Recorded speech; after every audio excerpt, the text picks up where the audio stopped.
committee of INMARCO for for arranging such a session. I feel that the students of today, the cadets of today, are the leaders of tomorrow in the maritime sector, and it is only appropriate that we involve them in greater strength and in greater depth to understand the intricacies, the dynamics, and the issues that the maritime sector is faced with. To that extent, I really think that on behalf of the students, I should thank all of you for doing so. I also think this is an excellent example of partnership between industry and academia.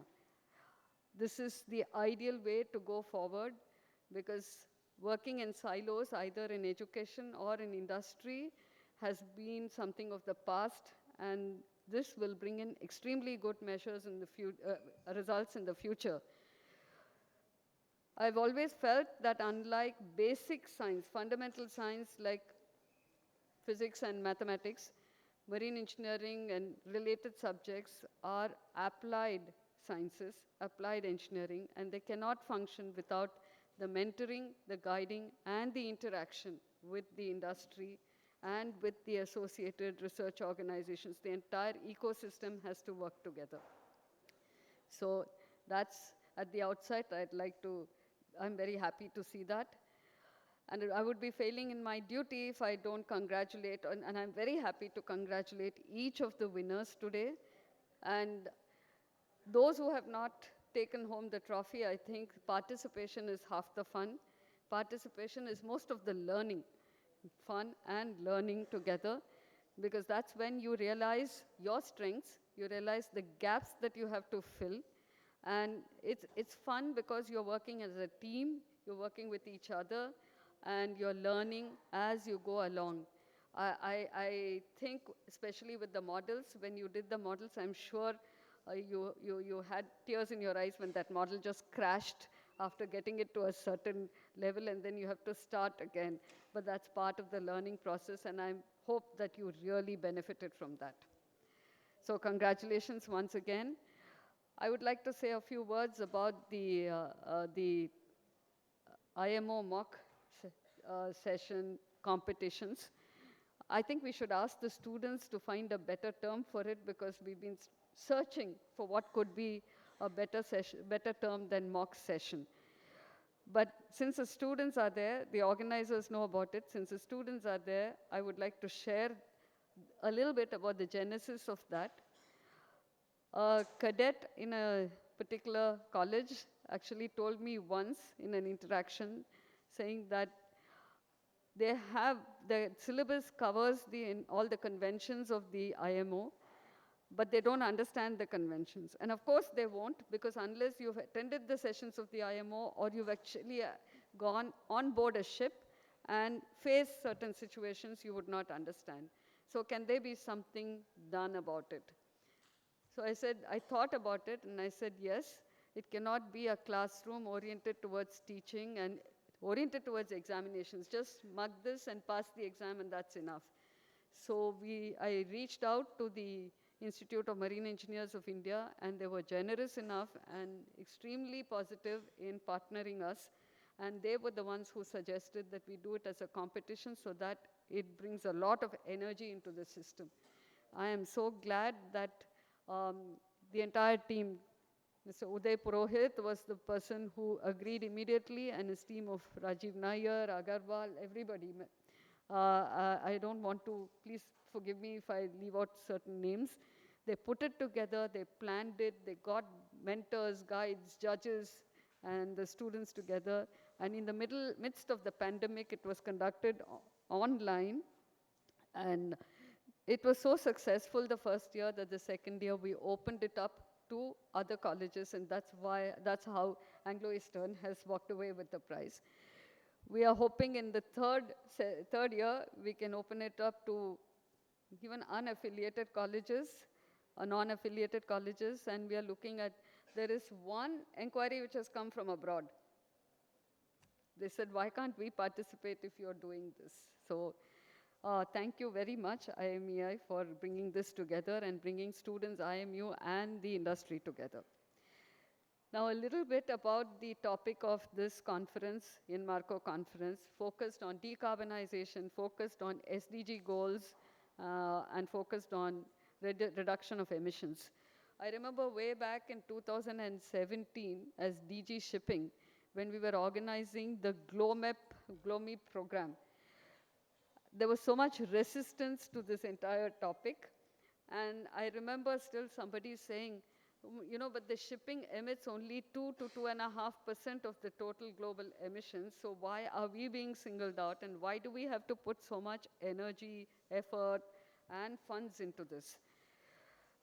It may contribute only 2 to 3%, but if you look at the contributions of each sector to the entire emissions and, you know, consequent climate change, you'll find each sector contributes a little bit, only 2 to 3%.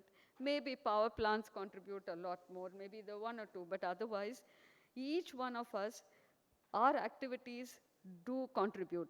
Even if you're staying at home, because 20 years ago, we grew up without air conditioners, and today we put an air conditioner in every room. And if possible, they will put it even in the washroom. So that's how we are, and each of that contributes to the global warming and to climate change. And we need to realize that climate change is real. We are seeing extreme floods, extreme events, floods, droughts, extreme weather conditions, and extinction of species at a pace that has never been seen before. We cannot cloister ourselves in a room and say we will look only at our job, our profession, our goals, without looking at the ecosystem and the world we live in. The earth belongs to us. We are Earth's custodians. The pandemic has taught most of us at least, that health is wealth. You can go after money, profession, job, but if you lose your health, you have nothing. Extrapolate it, the health of the earth is very critical to the survival of mankind in its present form. The construction and operational standards to improve efficiency are short-term methods. Countries are looking at mid-term methods like introducing price signals and which will incentivize the stakeholders to reduce the emissions and improve their energy efficiency. Here, I would like to say the youth, the young seafarers need to be A, sensitized to the need for green shipping, understand what is green shipping, B, comprehend the technologies that contribute to mitigating the challenges. And when I say this, yes, we are looking at different technologies. You would have been hearing about what are the future technologies. But sometimes you have to go beyond that. For example, we look at solar energy, utilization of solar energy. We look at electric cars. And if you read articles, newspapers, etc., they will say, but you know, electricity is also generated by burning a fossil fuel or by burning some other fuel. So what are we, you know, achieving? It is a fact that every human activity has its consequence, and we are trying to reduce and mitigate the extreme consequences and still maintain an equilibrium between protecting the environment and having our own comforts and technical developments. The third component for the youth and the young seafarers to be introduced to such a conference is to acquire critical knowledge on how to implement these measures. So there will be understanding, there will be policies, but there is an implementation. And in the current context, or in my own experience, we feel there is a huge gap between the cup and the lip, like they say. You know what is to be done, but how it is to be done is a huge gap. And I hope you will go back from this conference in bridging some of that gap. Green shipping focuses mostly on energy efficiency from what I see. But considering that the elements of the earth are interconnected and interrelated, we also need to be aware of the effects of our technological developments on our ecology, and that includes a marine environment. And that is why I'm happy that one of the teams, the models, the prize went to somebody who looked at cleaning up the waters. Very, very critical, because the fish, for example, are the oldest beings, living beings on Earth, but let them not be the first to leave the Earth. I also liked, I mean, it's my personal liking, the model which looked at protecting the whales. And that exhibits a certain amount of sensitivity of a human being. So technology is one thing, but we have to keep on remembering that we are human beings first, and we need to protect our environment, and that includes the flora, the fauna, and the marine elements. I feel that more research is essential in this domain, interdisciplinary research, which will involve the academia, the industry, and the researchers. And I do hope that some of you, as young professionals from the seafaring sector, would actually go on to become researchers and lead research projects that will actually show a path to the world. For too long, we have been looking at research that's done somewhere else, and we adopt that in India. It is time for us to look at original research, and Make in India is just one part of it, but original research that will lead the path and show others the way as to what kind of research can be done. And lastly, I will leave you with the thought that saving the earth is our fundamental duty.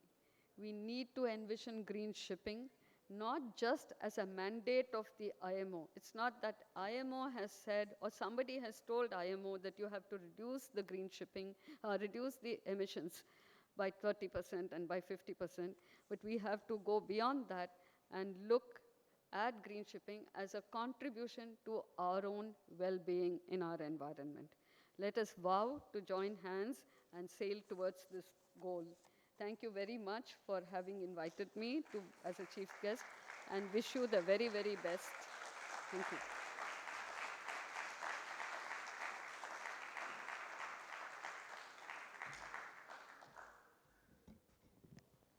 Thank you, ma'am. I am sure the cadets, as they progress in their careers, will bridge a major part of the gap which is there in what we're talking and what we're doing and what has to be done finally. I now call upon Mr. Rajesh Doshi to propose the vote of thanks. Mr. Rajesh Doshi.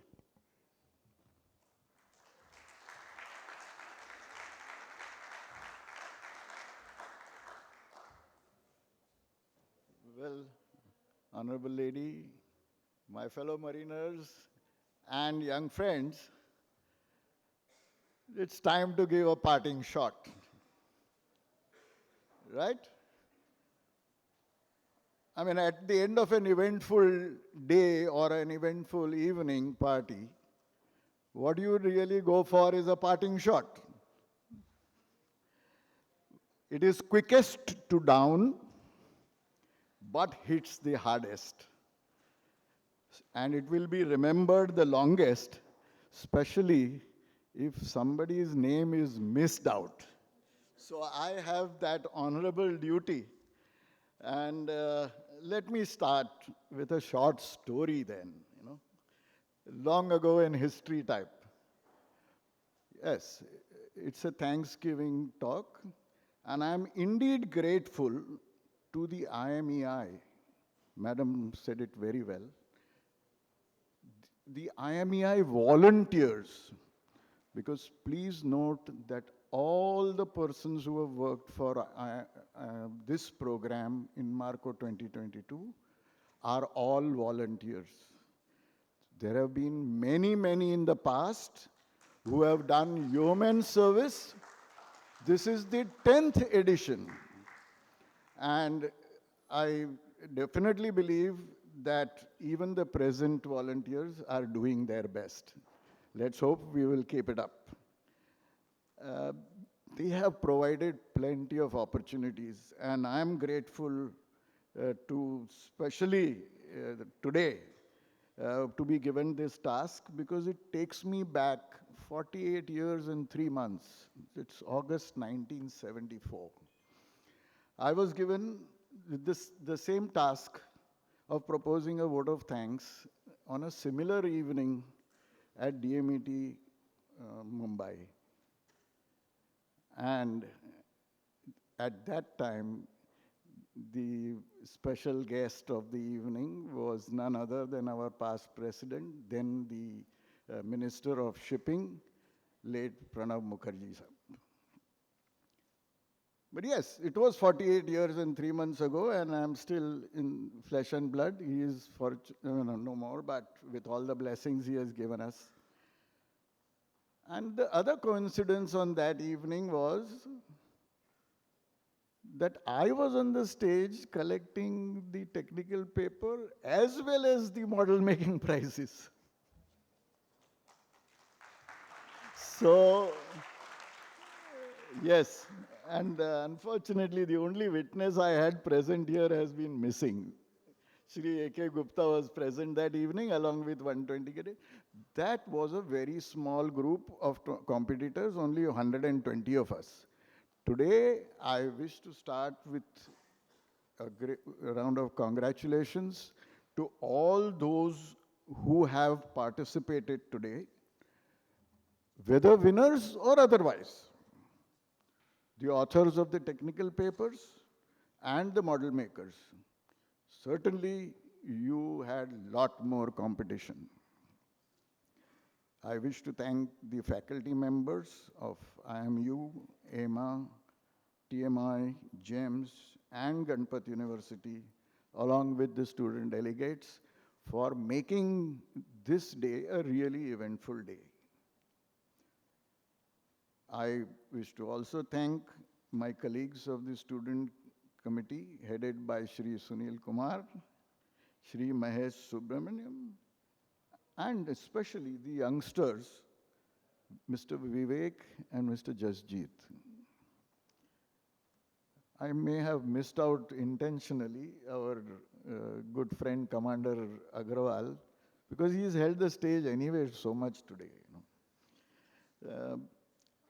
I need to specially thank Shri V.K. Jain, President IMEI, and Shri Uday Purohit, President DMECA,